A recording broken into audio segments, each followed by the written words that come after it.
It's Baby Hacker again.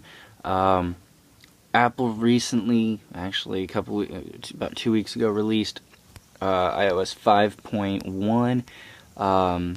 I was one of the stupid enough to, well, I wouldn't say stupid, I was one of the curious ones to update, and I'm now running 5.1 firmware. There is a jailbreak, as I'm sure most of you are well aware of, and as you can tell, otherwise I wouldn't be making this video, it is a tethered jailbreak only, as of right now, but there are currently 3 untethered available for the iPad, for the new iPad, but that's an A5. As soon as a untethered jailbreak, a fully untethered jailbreak is available, I'll be posting on how-to. It'll work for 5.0.1, 5.0, and 5.1. This is tethered, like I said, but I encountered problems where, and I'm sure others have, where if you try to reboot tethered, your iPod would just keep crashing as soon as you get to the lock screen after boot up. So I did some scouring. I figured I'd do a quick video to show that it works with 5.1. As you can tell, I have this app called SemiTethered. It's from the Big Boss repo. It's really good. I really like it. You can tell I need to fix it. Okay, status okay. So now I can reboot. I can reboot my iPod. I know it says iPhone, but this says Safari. It says fix Safari during non-jailbreak reboot. This unsandbox Safari, so it works in non-jailbreak reboot. Leave it off. You cannot use Safari in when you're running your jailbreak. You can't run Safari if you turn it on. So keep it off. If you turn it on, you can use Safari when you're in the reboot, in the protected reboot, non-jailbreak status, basically. But you can't use it when you're in jailbreak status. So if you keep it off, you can use it now, but you won't be able to use it after reboot. Basically, you're going to go into Cydia.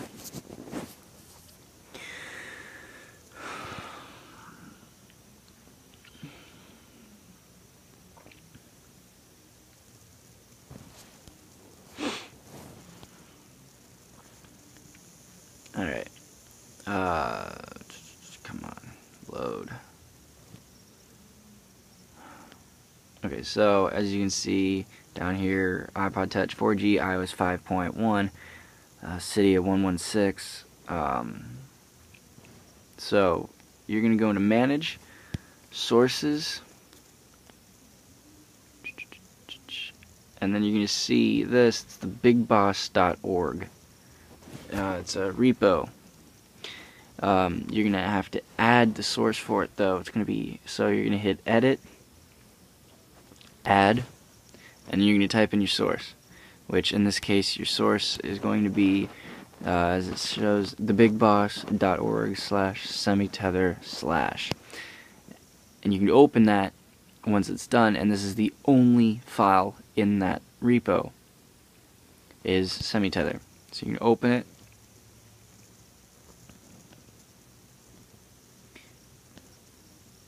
Okay, and you'll read, this will semi-tether your tethered jailbreak lag, and you reboot your device on the road and use your phone until you get home again, and tether jailbreak in red snow.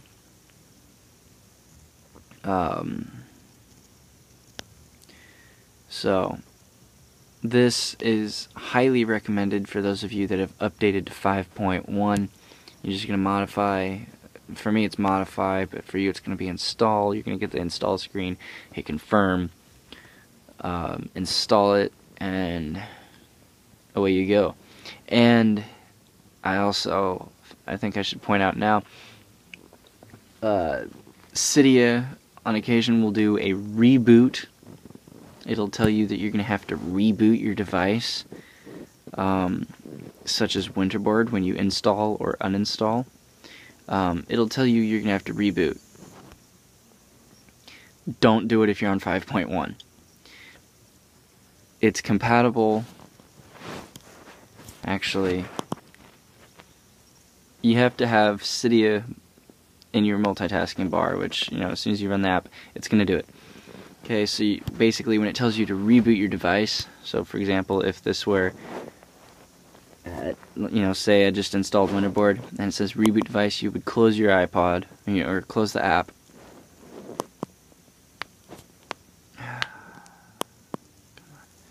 You would close, close.